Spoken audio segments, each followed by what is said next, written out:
Olá, hoje é dia 3 de abril de 2025, primeira quinta-feira do mês de abril. Nós estamos aqui, eu, Dr. Gilberto, meu nome é Rogério Ferreira Guimarães, eu sou médico homeopata, instrutor de meditação. Então hoje nós vamos estar aqui, o Dr. Hamilton deve estar por entrar, né? Nós vamos falar de uma homeopatia e Yoga Sutra, que é um tema, eu tenho um pouco de conhecimento, né? O Hamilton, que vai ser o nosso entrevistado hoje, tem bastante entendimento. E a gente vai tentar fazer um paralelo, traçar algumas semelhanças e, enfim, né, sobre como o Yoga Sutra e a homeopatia podem nos auxiliar aí a ter mais saúde, né? Um dos objetivos aqui da HomeoArt, né, é trazer um pouco de conhecimento, não só de homeopatia, mas das diversas práticas aí de saúde para a gente conseguir melhorar a nossa saúde. Então, enquanto o Hamilton não chega, eu passo a palavra aqui para o Gilberto e fique à vontade aí, Gilberto. Olá, meus amigos, prazer imenso em estar com vocês aqui mais uma vez. Tem uma mensagem que eu preciso ver aqui, porque é do Hamilton. Muito bem, vou encaminhar. Daqui um minutinho eu encaminho para Bárbara. Prognóstico, encaminhar. Babi, por favor, dá uma olhada aí que tem um material que o Hamilton vai usar, tá? Na apresentação dele. Bom, eu sou médico homeopata há muitos anos, né? Desde 1980 e sou apaixonado pela homeopatia. Não posso negar isso não, porque estudo até hoje, aprendo ainda muita coisa, ensino algumas, né? Mas é um campo inesgotável para a gente se desenvolver, tá? Matéria médica, o caso clínico, o repertório, evolução do caso clínico, as leis de cura e uma porção de outros temas que são mesmo apaixonantes. Tá? E eu trabalhei com crianças durante 12 anos, depois ampliei para atender adultos e voltei para ficar mais com os adolescentes e numa experiência que eu tenho também alguma coisa para comentar oportunamente. Agora é o Hamilton que vai nos brindar hoje com um estudo sobre homeopatia e Yoga Sutra e eu passo a palavra para ele. Boa noite aos que nos assistem, ao Gilberto, ao Rogério. É sempre um prazer estar com vocês. É bom falar um pouquinho do currículo, Gilberto? É bom, Então, eu sou como formação, eu fiz 2 anos de cirurgia geral, mais 1 ano de proctologia, e fiquei trabalhando num serviço grande de proctologia uns 10 anos. Depois eu vim para Uberlândia, e aí nós montamos o serviço de coloproctologia da universidade. Tivemos muita experiência nesse sentido, principalmente com doenças de câncer. A gente tratou muito paciente com câncer. Inclusive, o meu ambulatório pós-operatório é no Hospital do Câncer de Uberlândia. Mas, paralelamente, sempre junto, eu fiz homeopatia. Em 1981, 1982, nós fizemos o curso na Associação Paulista de Homeopatia. Depois, nós tivemos a oportunidade de ter contato com a escola do Dr. Pasqueiro, que eles fizeram o curso com a gente aqui. 2 anos, cada vez eles mandavam um professor, e depois, mais uns 2 anos, nós ficamos estudando com o Dr. Schaff e o Dr. Detines. E cada formação dessa vai pondo um alicerce na nossa formação. Pois ultimamente, eu tive contato com a escola da homeopatia preditiva do Dr. Prafu, que trouxe muita coisa prática para nos ajudar na prescrição, e aí ficou. E a gente está também sempre procurando aprender um pouco, porque a homeopatia é como se diz, a gente sabe um montinho, mas tem uma montanha que a gente ainda não conhece, né? Ela é muito extensa, mas mesmo tendo uma montanha que a gente não conhece, nós conseguimos, assim, vislumbrar esse alcance dessa terapêutica maravilhosa, maravilhosa. Às vezes tem situações que você não acredita que a homeopatia possa fazer isso. Ultimamente, está na moda agora, entrando, os indianos na homeopatia, principalmente brasileira. A homeopatia brasileira teve uma influência, aí assim, a partir da década de 80, da escola argentina, muito grande, né? E até ter o Márcio Elizalde, depois nós tivemos a escola do Dr. Ezaiaga, depois o Dr. Pasqueiro, e depois do Dr. Elisaldo, quer dizer, tem muita influência sobre isso. Mas, ultimamente, nós estamos tendo muita influência, né, dos indianos, que tem trazido algumas coisas que são um pouco polêmicas, outras são aceitas, algumas contribuições, mas o que me chamou a atenção é que eu tenho um grande homeopata, Dr. Rajan Sankaran, em que ele fazia algumas afirmações assim, na filosofia homeopática, e lendo um livro de yoga, eu peguei o mesmo tipo de informação. Eu falei, então ele não trouxe uma coisa nova, ele já pegou do que já existe, né? Então, daí que deu a ideia de colocar em Yoga Sutras e também de colocar em um complemento ou uma outra visão do que o Rogério falou de meditação e a homeopatia, tá? O Yoga Sutras, ele vem assim dos ensinamentos dos Vedas de mais de 10 mil anos antes de Cristo, mas era transmissão oral. Eles passavam os mais de 140 mil versos do Vedas oralmente. Não sei como que faziam isso, mas diz que tem regras matemáticas, tem vários truques que eles usavam, mas eram mentes privilegiadas, com certeza, né? Homens que eles chamavam homens praticamente iluminados, que eram aqueles chamados rishis daquela época, né? E no século II, depois de Cristo, um chamado sábio indiano, Patanjali, ele resumiu uma parte do yoga, que é a parte prática. A filosofia, você tem 5 ramos de filosofia, mas que eu conheço mais é a Sankhya, a Vedanta e o Yoga. O Yoga é a prática. A Vedanta é o que você vai conseguir com a prática. E o Sankhya, ele mostra as bases do porquê que você deve fazer aquilo lá. Então, aí eu achei que seria interessante a gente colocar isso daí e vou apresentar uns slides e a gente vai discutir depois, tá bom? Eu fico à vontade, Rogério e Gilberto, para fazer pergunta, para a gente trazer alguma dúvida, né? E eu achei que tem várias similitudes aí. Vamos lá ver. Seria possível projetar, Gilberto? Eu mandei para Bárbara. Isso. Homeopatia e Yoga Sutra. Vamos passar para o próximo. James Tyler Kent, o grande homeopata, ele fala assim: a psora é a causa fundamental das enfermidades da raça humana. E a psora seria uma espécie, para quem não tem esses termos de homeopatia, a possibilidade da pessoa adoecer, é a suscetibilidade. Então, ele fala assim: esse estado expressa-se nas formas das várias doenças crônicas ou manifestações crônicas. É um estado desordenado da economia interna da raça humana. Mas é uma doença da raça, portanto, uma doença genética, que a gente pode, em termos mais modernos. Se a raça humana tivesse permanecido no estado de ordem perfeita, a psora não teria existido. Então, isso daí foi alterando o código genético e o homem chegou no ponto que está agora. O estado da mente é o estado do corpo humano. As ideias do quê? É um estado de suscetibilidade à doença, quer dizer, nós só adoecemos porque nós somos suscetíveis a adoecer, senão não adoece.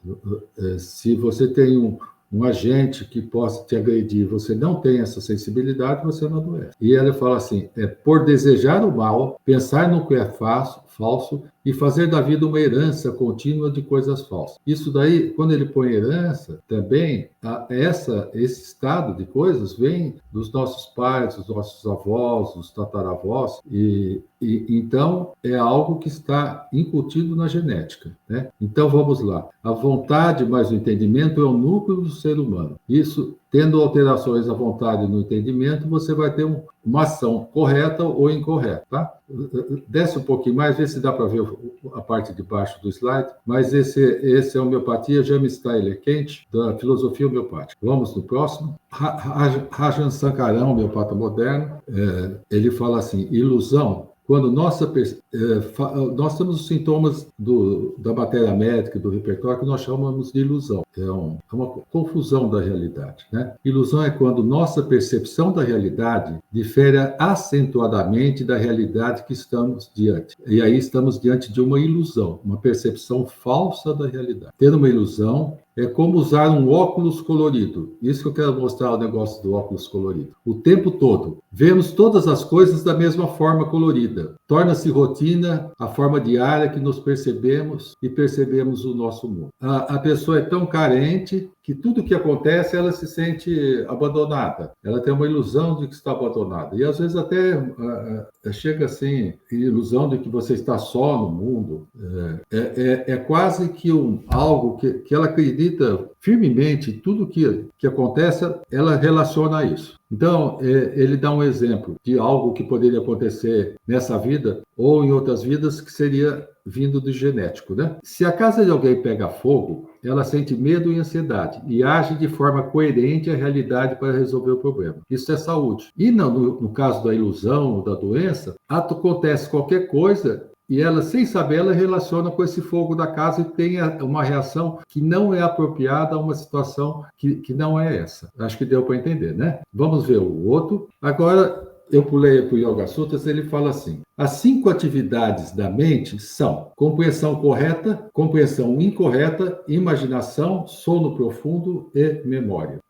Compreensão correta se baseia na observação direta do objeto, que isso a gente, na inferência e na referência a fontes confiáveis. Desses 3 modos, nós podemos chegar a uma compreensão correta. E a compreensão errônea é aquela compreensão que é tomada como correta, até que condições mais favoráveis revelem a verdadeira natureza do objeto. Então, eu havia falado assim, que Kant falava que a vontade e o entendimento vão levar a uma ação. Se você tem um entendimento, que seria a compreensão errônea, errado, a tua ação não pode ser correta. É mais ou menos aí que existe a coerência entre essas duas filosofias. Vamos ver a outra lá. Outro slide, por favor. Aí é um conceito do Yoga, do Yoga Sutras, que chama avidya, que é ignorância, na verdade. Significa compreensão incorreta. Diz que nós, antes do estado mental da iluminação, todos nós temos um grau dessa compreensão incorreta, que é a falsa compreensão ou compreensão incorreta. Temos 2 níveis de percepção. Um é profundo e livre dessa névoa de avidya, e outro é superficial,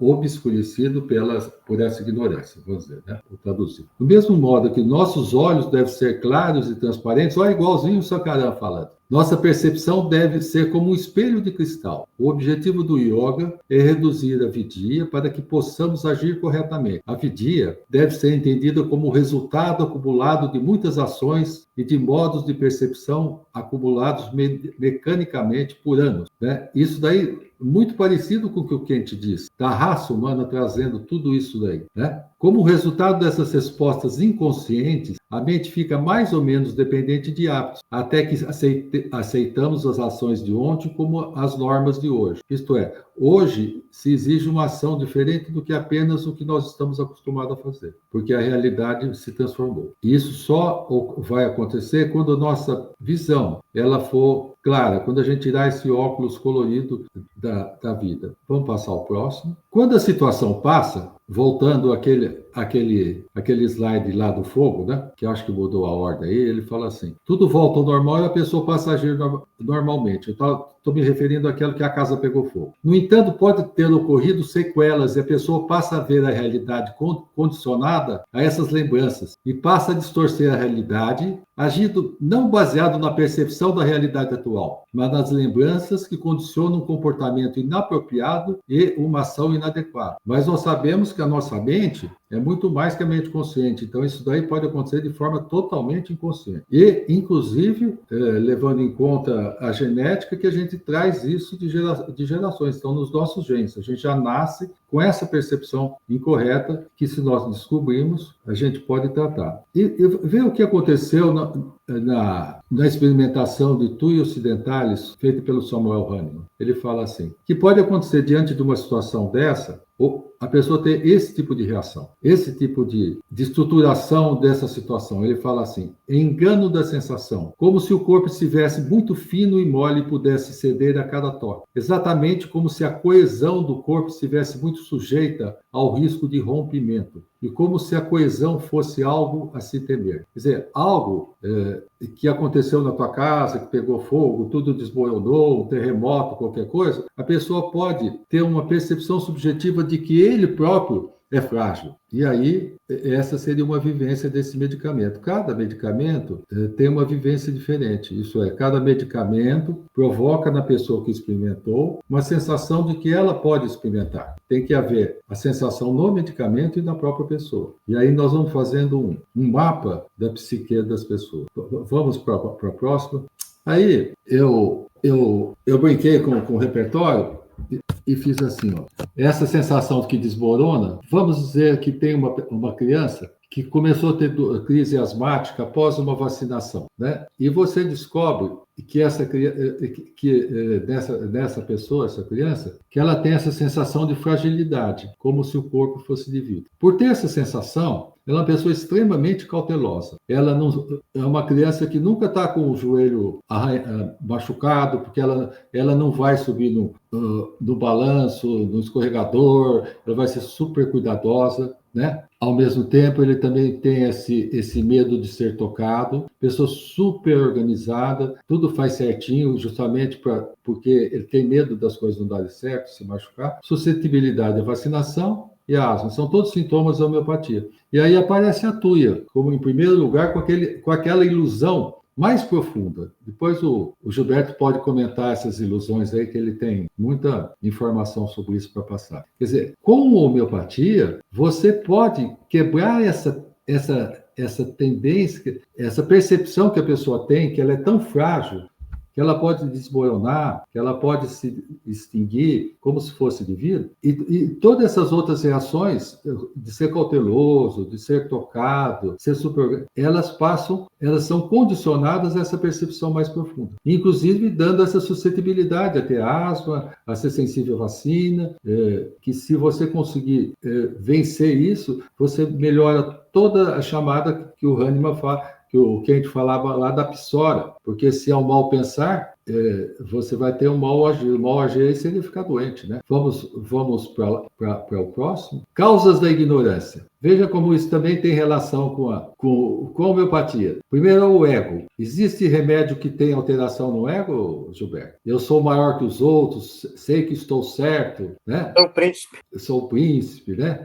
Tem platina, tem sulfuro, né? Tem tanto medicamento, né? Apego. O que foi bom ontem, necessariamente não é hoje. Queremos coisas que não temos e que temos, queremos, e as coisas que temos, queremos ainda mais, né? Então, aí vem a avareza, vem a ambição, tem várias coisas. Rejeição, rejeitamos pessoas ou coisas. Tem os sintomas do ódio, da aversão a certas pessoas. E medo. Então, o ego, o apego, a rejeição e o medo. As 5 causas da ignorância. Quer dizer, se a pessoa conseguir superar tudo isso, a sua mente começa a ver as coisas com clareza, né? E a homeopatia pode quebrar algum desses obstáculos. E a prática de yoga também, a ideia é, na verdade, ir transformando isso, fazendo essa transformação. Isso lembra um pouco, né, Rogério, o que você falou dos 3 males, né, do budismo lá, não é? Sim, os venenos da mente, né, o apego, o desejo, né, a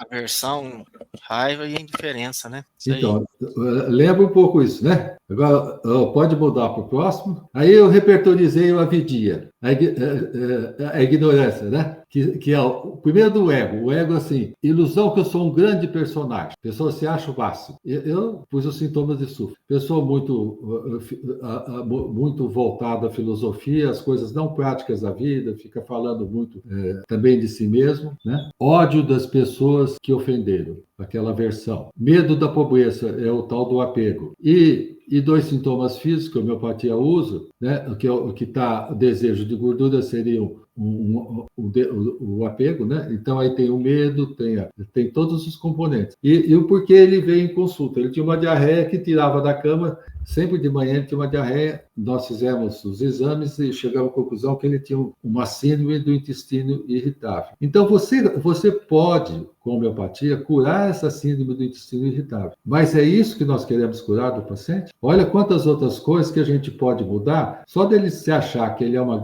grande pessoa sem o ser, mesmo sendo, é exagero pensar assim, você muda toda a dinâmica dele, inclusive a dinâmica da saúde. Nesse estado de saúde, a prática de yoga fica muito mais eficiente. Vamos para o próximo. Nós já estamos quase terminando, aí a gente vai discutir. Então, eu brinquei de repertorizar a filosofia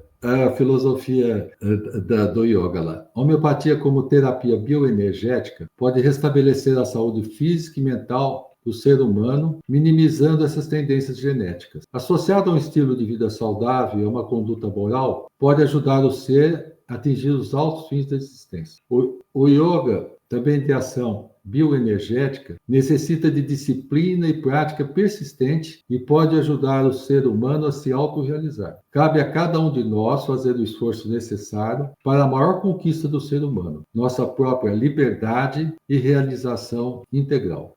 São dois instrumentos que ajudam na evolução, que agem em níveis diferentes. Inclusive, eu acho que se a homeopatia estabelece a saúde, o yoga faz com que, com a saúde estabelecida, você tem práticas para aprofundar isso daí. Vamos na próxima ver o que tem na outra. Eu pus 2 livros, e na autobiografia do Yogi, que é um livro que eu acho maravilhoso, em que o Paramahansa Yogananda, que é considerado o pai do yoga no Ocidente, de yoga espiritual, de meditação, disso daí. Mas num capítulo chamado A Experiência na Consciência, uma experiência em consciência cósmica, ele estava junto com no chamado eremitério, ou lugar lá que os jovens faziam treinamentos com seus mestres, né? Com o seu mestre, e ele foi tentar meditar e sentou, e a mente dele estava totalmente desconcentrada, ele não conseguia focar a mente. E o mestre dele chamou e ele insistiu, não, ele sempre me orienta que eu tenho que meditar, e agora ele fica me chamando, como que é isso? Ele falou, deixa de... Aí ele falou, estou meditando. Ele falou assim, teus pensamentos estão como folhas durante uma tempestade, vai para tudo quanto é lado, né? E aí ele humildemente chega lá e o mestre fala, meu querido, no seu tempo que ele usou, ele deu um toquinho no coração. Ele já estava preparado para aquela experiência. E ele entra num estado de êxtase. Ele explica toda essa experiência dele e que, inclusive, nesse estado, você tem a respiração é suspensa e o coração também para de bater. É um estado quase que uma morte aparente, mas com retorno. E o São Paulo dizia, em Cristo eu morro diariamente. Os yogis interpretam como estado de êxtase mesmo, de samadhi, esse corte da... E aí o mestre dele o ensinou a entrar nesse estado repetidamente, pela vontade. E também a proporcionar esse estado para os discípulos que estivessem preparados, porque não é qualquer um que consegue fazer isso, nem faz bem. Não consegue, não chega. E aí ele dizia, e eu percebi, o Yogananda falando, que a alegria e a paz que eu senti era indescritível e sempre crescente. E nesse estado eu estava vivendo todos os dias. E também percebi que nas menores coisas que eu ia fazer, eu recebia uma orientação interior de tal modo que eu conseguia fazer as coisas da forma mais correta possível. Quer dizer, ele venceu aquele perceber erroneamente. Quer dizer, ele já tinha a mente ficou clara para poder perceber claramente. E diz que junto com essa mente clara, nesse estado que os yogis falam, existe uma grande paz interior e uma grande alegria que é sempre, sempre renovada, não cansada. Esse outro livro, O Coração do Yoga, muito interessante, de Sikachar. Existe outra tradição de yoga, mais física. O mestre dele, o pai dele foi um grande mestre, Krishnamacharya, que morreu, acho que com 105 anos. Ele teve uma fratura de colo do fêmur depois dos 100 anos. Ele não quis operar e ele se recuperou com as práticas de Ayurveda e de yoga. E foi um grande mestre que foi mestre do Iyengar, da Indra Devi. O Iyengar é também muito famoso, ele faleceu agora há pouco tempo, acho que com 96 1986, ainda deve uma russa que faleceu depois de 100 anos, e o Patabi Joy, que é o outro, do Astanga Yoga. São todos que ficaram muito famosos, principalmente nos Estados Unidos, essas o Iyengar e o Astanga Yoga. E nesse livro aí, que tem esses comentários do Yoga Sutra, com isso que eu passei para vocês, na parte final do livro. É interessante para quem quiser saber as coisas que acontecem com os yogis, que o Yogananda viu. É uma autobiografia, mas que ele fala muito mais dos outros do que dele. Ele fala dele quando é na infância, um pouquinho, até o treinamento, mas ele fala mais dos outros yogis. E para falar dele, teria que escrever outro livro, mas ele não fez isso. E no outro livro, eu acho que é muito interessante para quem pratica também. Tá bom? Passa para o outro. Acho que não, esse yogananda.org é para alguém que se quiser estudar a prática de yoga que ele ensina, de meditação. Né? Eles têm umas lições aí cada 15 dias durante 9 meses, e você fica preparado para fazer as técnicas mais profundas do que ele chama de Kriya Yoga. Né? Mas todas essas posturas que o yoga faz, a respiração, as bandas, que é a concentração da energia em determinados lugares, as crias, que são as limpezas, eles visam todas retirar a energia vital que está indo para fora para voltar para dentro. Quer dizer, a energia que está nos músculos,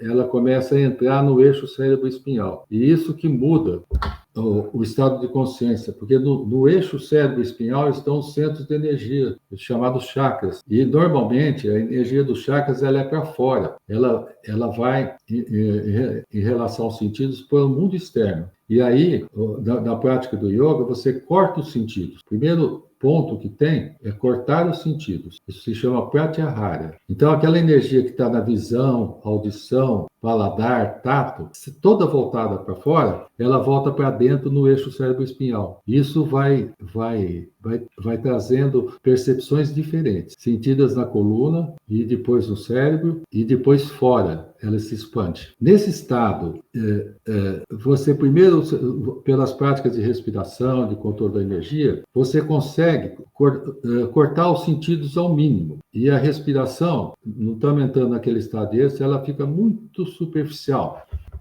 Os batimentos cardíacos caem também. Então, essa energia que é utilizada para os pulmões, para o metabolismo, para o coração, ela começa a voltar para dentro. E isso que é o efeito curativo. Controlando a energia vital, controlando a respiração, a gente controla a mente. Você consegue ficar num estado de quase ausência de pensamento.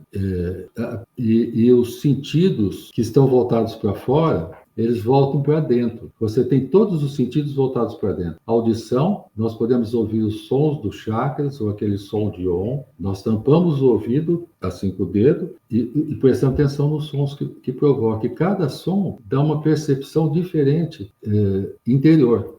É como se a gente estivesse voltando para o nosso estado de espírito, e não de homem encarnado. É o contrário, porque quando nós encarnamos, a gente vem no cérebro, passa para a coluna, depois para os órgãos, depois para fora. E isso, o movimento é o contrário. Nesse estado de corte dos sentidos, a gente entra num estado que a gente chama como se fosse de sono, que corta os sentidos, mas totalmente consciente. E o outro estado lá para frente, mais profundo, e aí que começa realmente a meditação. Porque antes a meditação é um processo intelectual, e aí já é um processo de vivência. E depois, lá na frente, é aquele processo que eu falei de tirar toda a energia dos órgãos, não só dos sentidos, e que dá a morte consciente, que isso é para os grandes yogis aí, né? O Buda, quando ele teve a iluminação, foi esse estado que ele entrou, mas que a diferença disso daí e de um processo aí que a pessoa tem uma parada cardíaca, depois faz massagem e volta,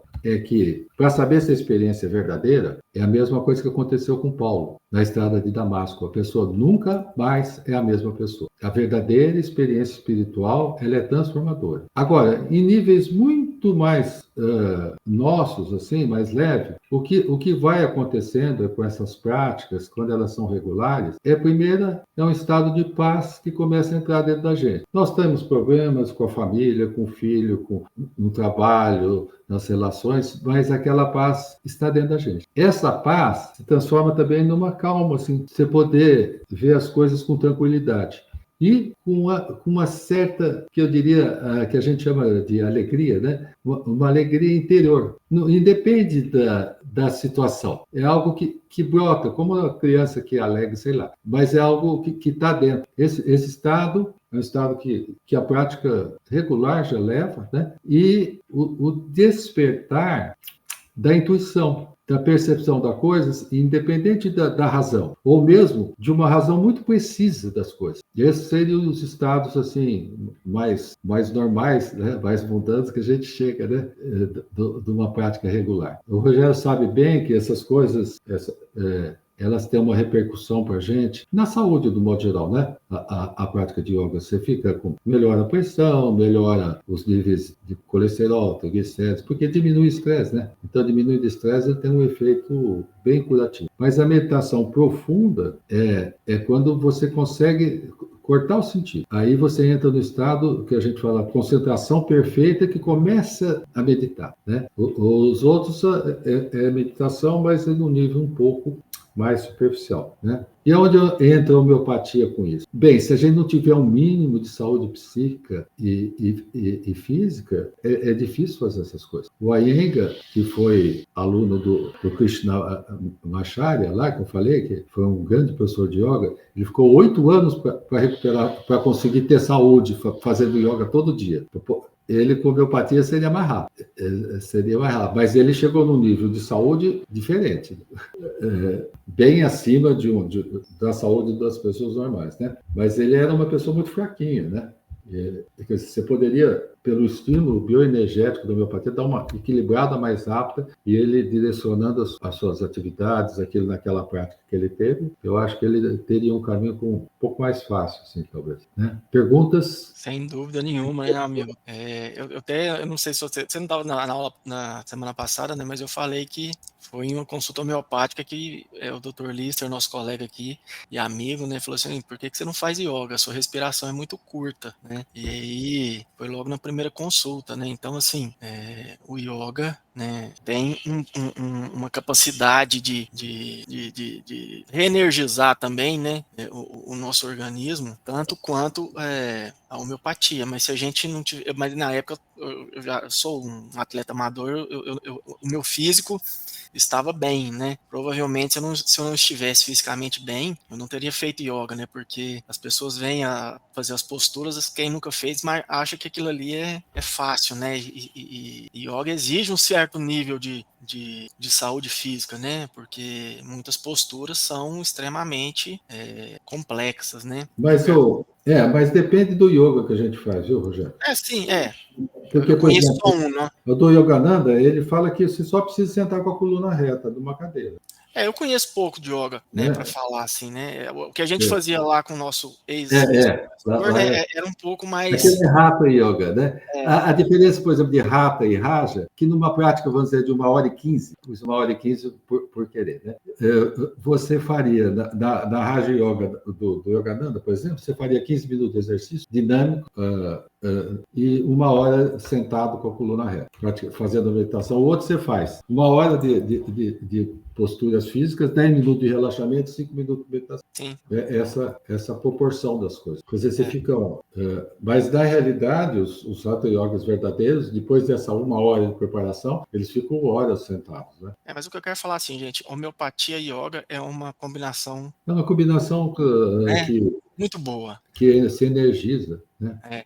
E outra dica que eu queria dar aqui é para quem busca entender um pouco mais o significado de espiritualidade, né? Ler o Autobiografia de um Yogi é quase que obrigatório, né? É um livro muito bom. Então, assim, quem estiver escutando a gente agora ou mais para frente, né? E não leu ainda a Autobiografia de um Yogi, vamos falar assim, seria muito interessante. Eu quero passar a palavra para o Gilberto agora, Gilberto.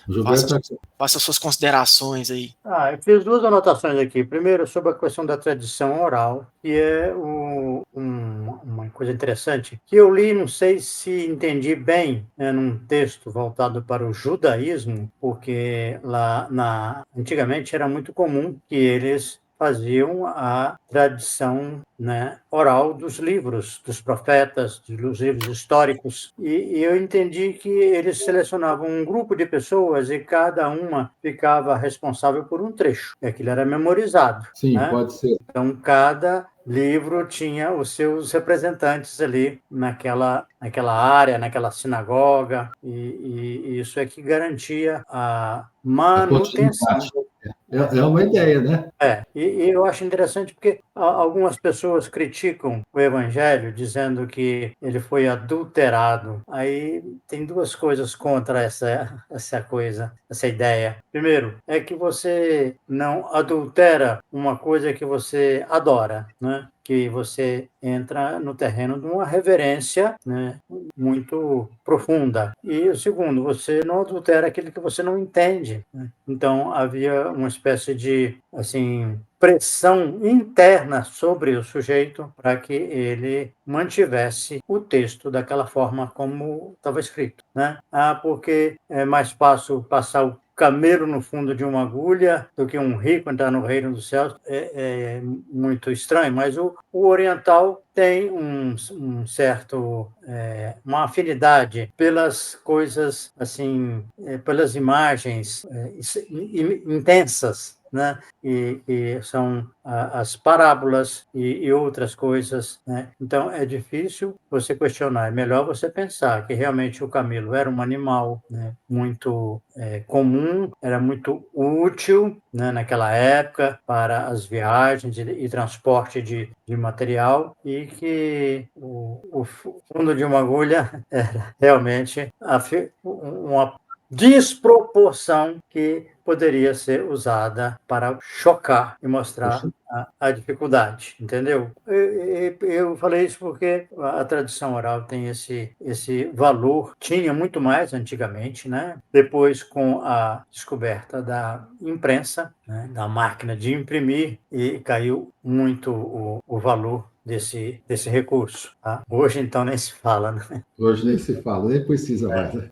Em relação à Tuia, aliás, antes mesmo da Tuia, eu queria falar o seguinte: a gente tinha um professor que você até mencionou aí na escola argentina, e que eu conheci pessoalmente, ele dava aula para nós lá na época que eu estive lá, é o Candegab. O O Eugênio Candegab e o Marcelo, né? O Eugênio é brilhante, né? O Candegab tinha uma frase que ele repetia com certa frequência, e que isso acaba impregnando os alunos, né? Que é assim: o que João fala de Pedro, ele fala mais de Pedro do que de João. Né? O que João, desculpe, eu cometi um engano. O que João fala de Pedro, ele fala mais de João do que de Pedro. Isso.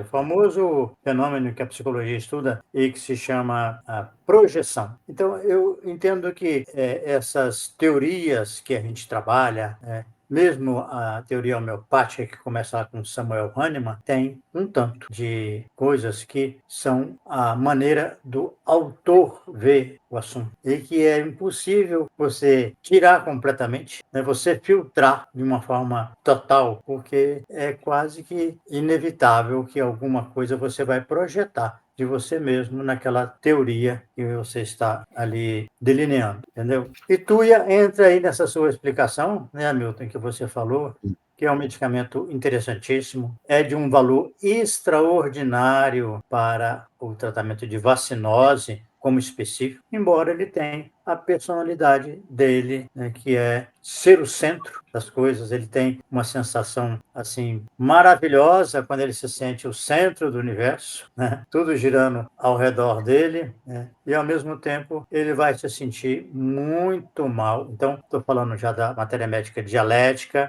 que a gente pega, né, os efeitos de um lado, da hipertrofia daquele tema, e mostra também o outro lado, em que ele é um caco de vidro, né, todo espatifado, né, que ele é extremamente frágil e paranoico, né, que alguma coisa está atrás dele, e ele fica andando em círculo, ou seja, ali ele já está na dualidade, ele está tanto dual como ele está vendo, ele está girando em torno de alguma coisa, né? Porque ele tem esse efeito da patogênese, ele anda em círculo, né? E ao mesmo tempo ele sente que ele está na rubrica do repertório que tem desprezo por si si mesmo. Eu não me lembro assim de cabeça qual é o sentimento que o leva a ter esse desprezo por si, mas ele antagoniza, né, com esse crescimento dele, com essa sensação de ser o centro do universo, né? E é muito interessante porque ele tem, eu até já comentei numa outra live, mas eu vou repetir rapidamente, a sensação que ele enlouqueceu, ele está num sanatório, internado, né? E ele tem a sensação que enlouqueceu porque numa outra ocasião antes, ele simulou uma loucura. Então, a simulação seria suficiente na psicologia dele para provocar a sua loucura real, né? É muito interessante isso porque mostra aí o valor da tendência, né, de como o medicamento revela as suas próprias características. E isso tem muito a ver com a vacinação, né? A Agora, vacinação é... Gilberto, você imagina você conseguir corrigir essa dinâmica tão complexa, né? Com estímulo homeopático, como uma pessoa muda, Sim, né? se ela estiver se empenhando para mudar, não é? Porque a cura, ela não é assim totalmente de graça. O medicamento pode ajudar muito, mas se a pessoa estiver refratária, ela estiver num processo de ainda que adoecendo mais, o medicamento vai entrar e sair, ou às vezes faz um efeito interessante, mas Então, né? Alivia passageiro.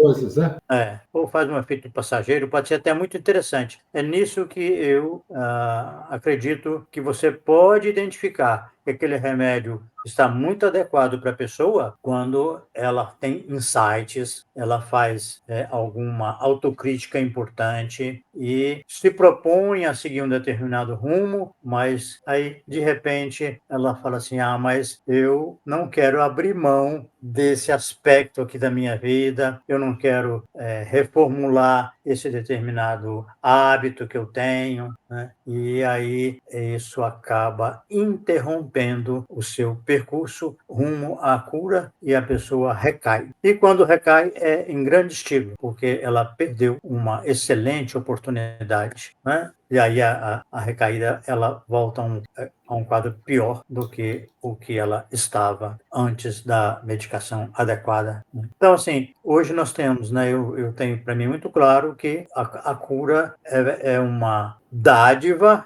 mas que precisa ser aproveitada pela pessoa, né? Quando eu vejo um paciente, né, que está com sinais de que o medicamento atuou profundamente e a pessoa está rateando, né, está patinando na vida, hoje eu já falo com mais educação, porque o tempo também vai, né, a idade vai ajudando, mas antigamente eu era meio brusco, sabe? Ficava exasperado. Ficava agoniado de ver a pessoa, né, sabe? Eu falei assim, mas cheguei a dizer para uma paciente, mas você não aproveitou essa oportunidade, assim, de uma forma tão veemente, né? Ela me olhou assim, arregalou os olhos e desapareceu do consultório. Essas são as coisas que a gente vai aprendendo aos poucos, né?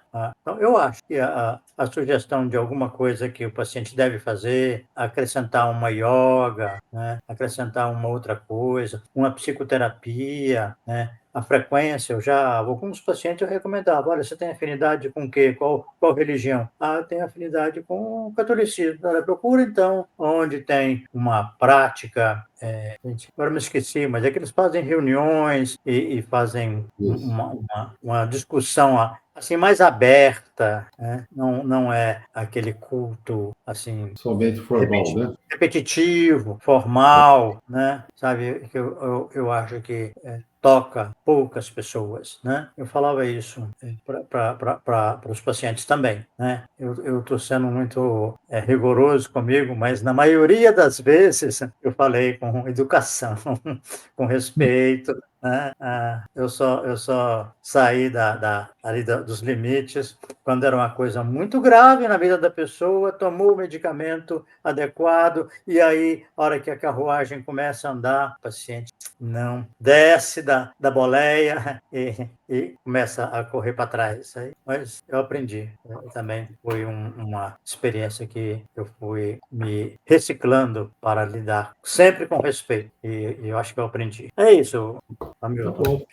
O que eu queria falar para vocês é isso. Eu achei um paralelismo assim interessante assim nas citações da filosofia, porque o que falta atualmente no curso médico é dar um tempo para reflexão. Para o que é cura, mesmo todo o estudo que a gente faz de fisiologia, histologia, era para levar uma referência ao funcionamento do organismo. E depois tudo isso é meio esquecido e a gente fica só com fórmulas de bolo. E eu acho que a volta do pensar, do filosofar um pouco, da medicina é muito importante para criar um tipo de médico um pouquinho diferente do que apenas o técnico, né? Porque há muita diferença. E, nesse sentido, a homeopatia, com a formação, mesmo que a pessoa faça o curso de homeopatia e não tenha a oportunidade de ser um homeopata, mas tenha visto alguns casos, ele muda a sua forma de ver o paciente, de tratar, de conduzir na parte médica em geral, assim, né? Eu acho que é importante esse contato com pensar um pouco, né? Entender o porquê, o para que nós estamos aqui. Então essa era a ideia. Espero ter contribuído um pouco. Falou alguma coisa, Rogério? Não, sem dúvida, o Hamilton contribuiu muito, né? Eu gosto muito de falar assim, né? Um bom ser humano aumenta a ignorância do outro, né? Para a gente entender que a sabedoria nossa diante de tudo, né, é muito pouca ainda, né, então a gente entender a complexidade humana assim, né, um caminho eterno de estudo, né, então associar todas essas filosofias, né, homeopatia, yoga, meditação, budismo, cristianismo, judaísmo, islamismo, enfim, né, e psiconeuroendocrinologia e por aí vai.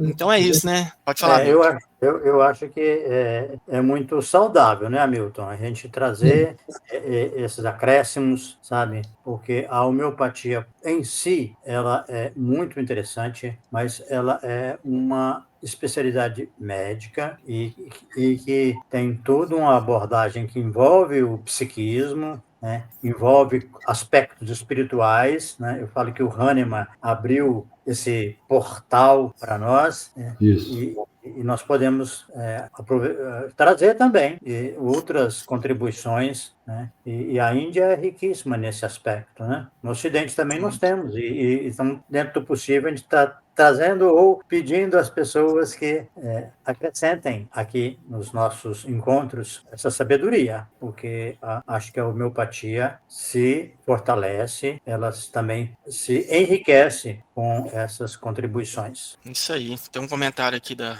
minha tia divina, né, que fala que legal, Gilberto, orientação para participação na religião, né? Eu também tenho o costume, né, de sempre estimular o paciente a procurar uma espiritualidade, né, algo que conecte ele de uma maneira mais real e incrível, né, com aquilo que ele desconhece, né? Espiritualidade para mim é aquilo que me conecta com o desconhecido, né? Então a religião ela é uma excelente forma de fazer com que a gente busque se conectar com algo superior aí, né? Dependendo da qual religião. Enfim, mais alguma fala, Milton, que é para a gente Não, encerrar? tá bom já. Não? Então, 1 hora certinho hoje, 1h01. É. Gilberto. Ok, muito obrigado, Hamilton, pela sua contribuição aí para nós. Um abraço, Rogério. Um Um abraço a quem abraço. está conosco aí na audiência. Semana que vem estaremos aqui no Dia Mundial da Homeopatia, né? Lembrando, 10 de Ó, abril, que é o dia de nascimento do Samuel Hahnemann, nosso mestre, né? E com a presença aí do Dr. Luiz Darcy. O Dr. Luiz Darcy acabou de me mandar uma mensagem aqui falando que vai falar de psiconeuroendocrinologia. Então, assim, Ana, vai ser imperdível, viu? Ele vai associar a psiconeuroendocrinologia com anamnese homeopática. ele vai falar um pouquinho do Hahnemann também, que ele conhece bem a história, Com certeza, né? Sem dúvida nenhuma. já foi para a Alemanha, foi todo lugar que o Hahnemann pisou, ele pisou também. O Luiz Darcy é um Ó, poço também de conhecimento. tá Bom, bom. até semana que vem, pessoal. Boa não noite. perderei. Tchau, tchau. Boa noite, um abraço. Fala, até mais. Tchau.